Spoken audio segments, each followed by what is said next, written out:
Dear cynics, romantics, and my cynical romantics, my name is Monice, and you are listening to the Romantic Cynic podcast. This is episode 6.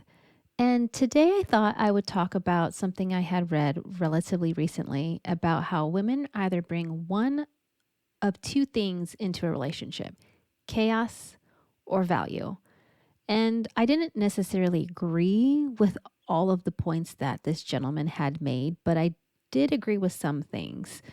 And along those lines, I thought it would be appropriate to talk about how paying attention to your partner and his or her needs is important part of what a woman brings to a relationship. So, without further ado, welcome to episode 6.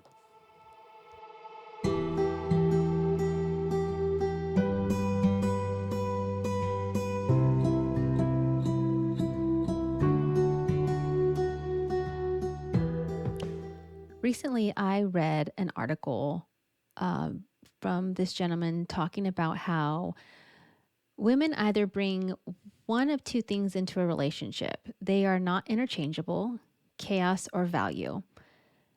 And I didn't necessarily disagree completely, and I didn't completely agree with what he was saying, but I understood what he was trying to get at. And the problem with that is when he says that neither of them are interchangeable. You either are chaos or you have value.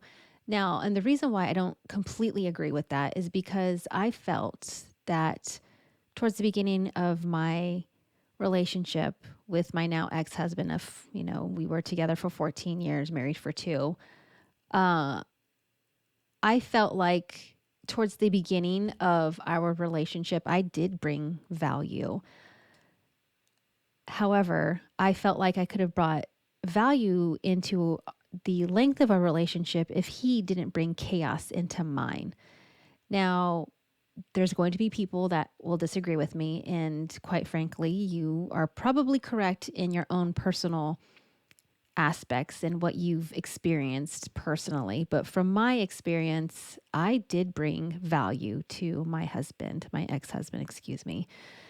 So I remember towards the beginning of our relationship, he ended up getting sick for, I don't remember what it was he got sick for, but I ended up trying to take care of him, so, buying groceries and making him soup and, making sure that he was comfortable so he could get better. I cared about this person and I wanted to make sure that I was able to care for him as best I could.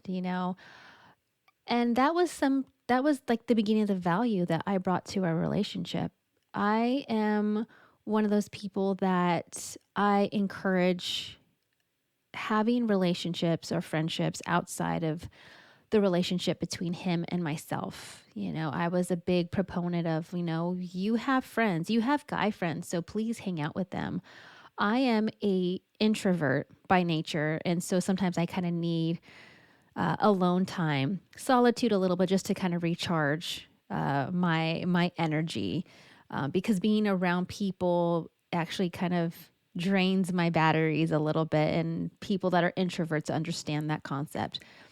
People that are extroverts, they thrive off of being around other people. And my ex husband is very much an extrovert, so he liked being around people. And he had a ton of friends. I mean, where we used to live, we could not go anywhere in the city where we lived without him running into somebody. And what was kind of sad about that whole thing, in my personal opinion, was that he would never introduce me to these people that he would know. And so, going back to, the value I tried bringing. And so I was really encouraging of him to go out with his friends and keep those friendships. It's important.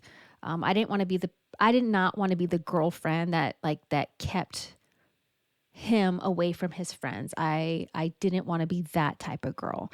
And so, but he chose to not spend as much time with his friends because of me, for whatever reason. I never pressured him that he had to be stuck to me by my side 24/7. I can't live in that type of relationship. I have to breathe a little bit on my own. So that was part of the value that I brought to our relationship.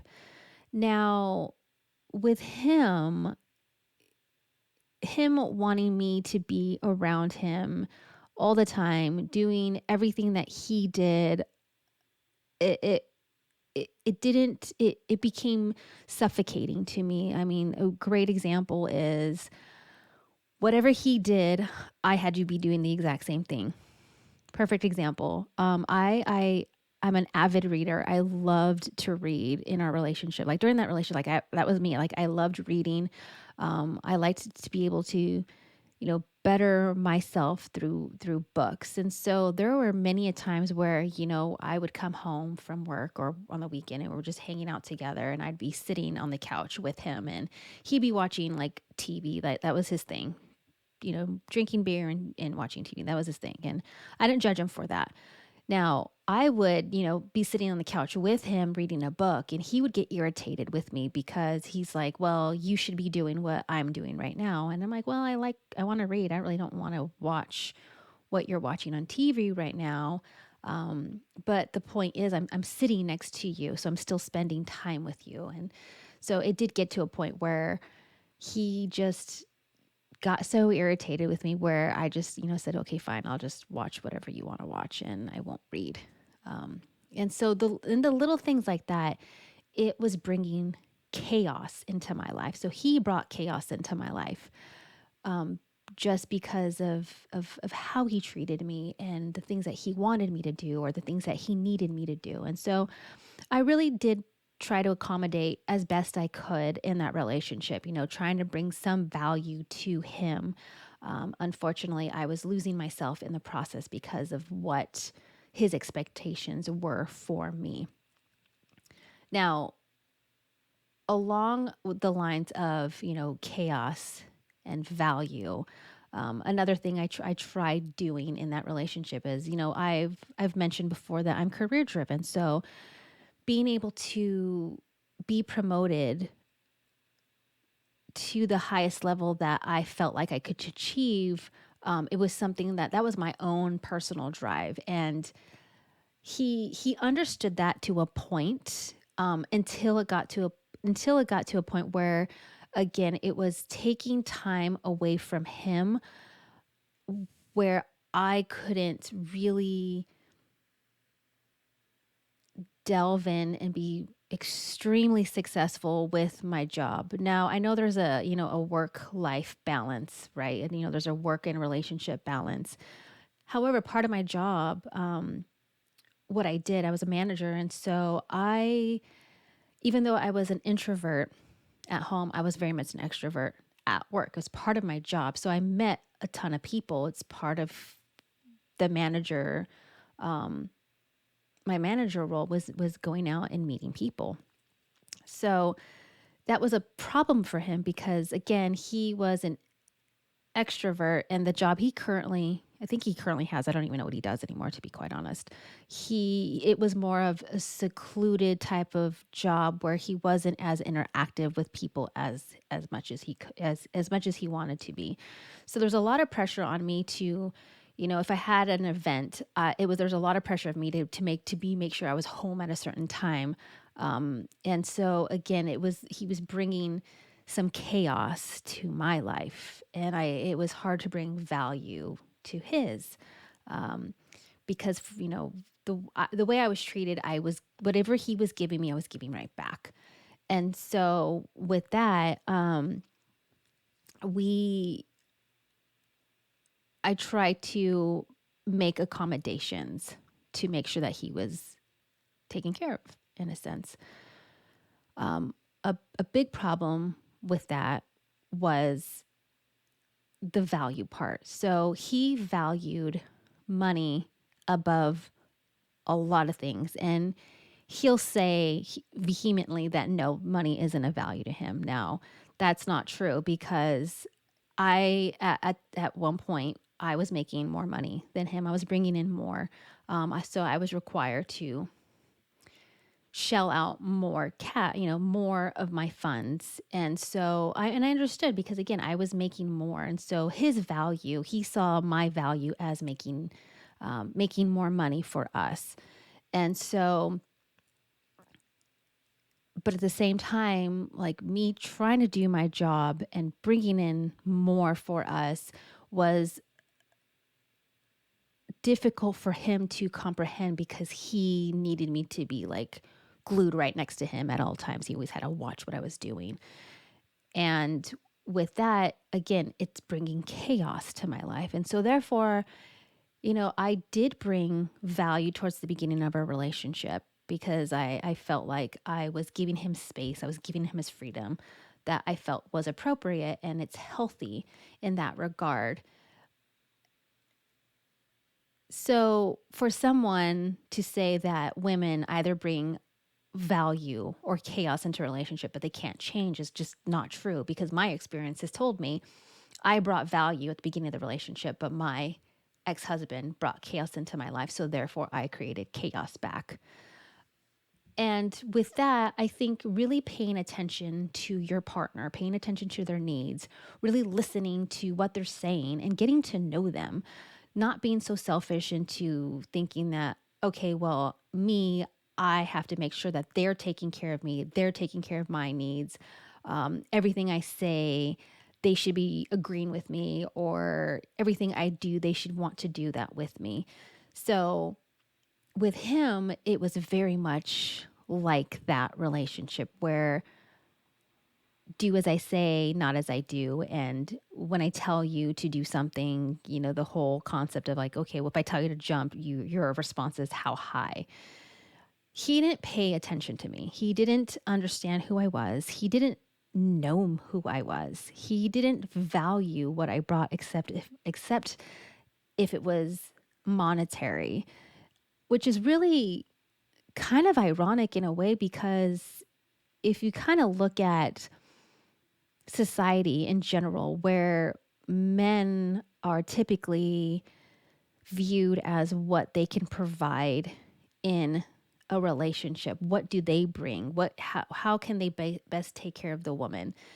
And women are typically the ones that are could be viewed as the givers, could be viewed as even sometimes the takers in terms of, not necessarily bringing in as much value to a relationship. Now, I'm not saying all women are like this. I'm not saying all men are like this. I'm just saying I've seen both sides of people taking and both sides people giving. Now, it's important to pay attention to your partner. And with me, I'm very observant. I with my again ex-husband, I paid a lot of attention to who he was as a person, as an individual, as a partner, as a brother, as a son, as a friend. I paid attention to the different roles he had in his relationships with friends and family and his significant other.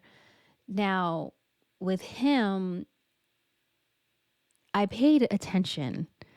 However, the chaos that transpired, and there was a lot of chaos in our relationship, I am not a saint by any means, and I am accountable for my actions, and I can admit when I'm in the wrong, and I can admit when I do things purposely to cause arguments.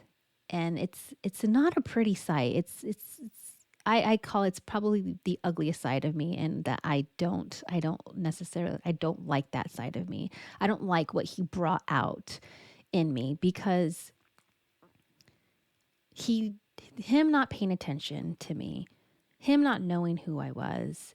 And it's not like I hid these things from him. It's not like I had the secret life. It was I'm a verbal person, so I would tell him these things and I tell him what I wanted and I tell him what I needed. Yet he never took those into consideration. He never stopped to think, okay, well, what does she want? What does Moniece want right now? What does Moniece need right now? And his belief, his whole belief system was, well, whatever I want, she wants. Whatever I need, she needs. And therefore anything outside of that doesn't exist, doesn't apply, because she should be, her happiness is predicated upon my happiness. So therefore, if I'm happy, therefore she's happy. And that's not how it works. That's extremely selfish. And both men and women are that way. I know at some point I was selfish because I felt I wasn't being heard. I wasn't being taken seriously. The only time I was actually taken seriously is when I left the very first time, or when our marriage was coming to an end. Now, I go back and I can admit this about myself, where I talked about how I pay attention and how he created chaos and therefore I created chaos. The ugly side of me that popped up during that relationship is I paid such good attention that I knew his push buttons. I knew the buttons to push and to trigger and to create arguments. There were things that I knew about him that I could easily say that I knew would set him off. And to be quite honest, I did it on purpose because I was frustrated. Because no matter what I said or how I said it or nicely how I said it or asked, I'm very big on asking, because I want the buy-in from my partner. And he was always the type of person to automatically say no. He said no a lot. So I have this irrational fear of hearing no, in almost probably an unhealthy way, and learning to not be so fearful of that word. But he said it so often where it was rare that I heard yes. And the times that I did hear yes, it came back as me being selfish. Um, I don't want to put a label on him because I don't think I know some people might think he's narcissistic, and I don't think he is that. I just think he is a very particular person that wants things a certain way and change is unacceptable. And his needs were far more important than anyone else's needs. He almost had this like godlike complex where I know the answers to everything, so therefore everyone should listen. But for me, it was more extreme. I saw him do it with some of his friends. I saw him do that with his family. And I took a lot of the brunt for it. So really think about, in your current relationship or the relationship that you want in the future, do you want to bring value? Or do you want to bring chaos? Do you naturally bring value or do you naturally bring chaos? And if you naturally bring chaos, ask yourself why. I'm big on things, how you're treated or how you were raised, or the family that raised you, or the friends that influenced you, or any person or adult that influenced you will kind of tell you the story if you bring value or you bring chaos. And me personally, I don't like chaos. I don't like drama. I just want to be able to have a loving, fun life. I want to be able to enjoy my life without bringing arguments, without bringing fighting, without bringing drama. Like I want to bring value into relationships, friendships, relationships that I have with my family. That's the type of lifestyle I want and I choose to have. And being where I'm at, you know, almost 2.5 years after my divorce, like there's value in my life. I have valuable friendships. I have this wonderful best friend that values me and respects me and loves me for who I am. Those are the type of relationships I'm choosing to bring because I've been there. I've been to a point. I've been to a dark place in a relationship where I had chaos and it's exhausting. And so really ask yourself, like, are you bringing value or are you bringing chaos? You might have to work really hard to not bring chaos. You really have to kind of look in yourself and do some introspection of who you are as an individual. And I can admit that it can be difficult to make that choice to not bring chaos into your world or other people's worlds because it's at the end of the day it's not fair. It's not fair that someone that is bringing value to you, you're giving them back chaos because at the end of the day, they're going to take the value and give you what you're giving back. Paying attention to your partner is critically important. And then not in just the big things, it's the little things, take time out of your day, put your phone down and take 30 minutes and just be right there with them and asking questions and asking them how they're doing, how their day's going. Now, the one thing to kind of remember, yes, it's important that both people put in as much effort and work into a relationship as possible. Relationships are hard work. They take a lot of work, but they the most fulfilling ones, both people are working towards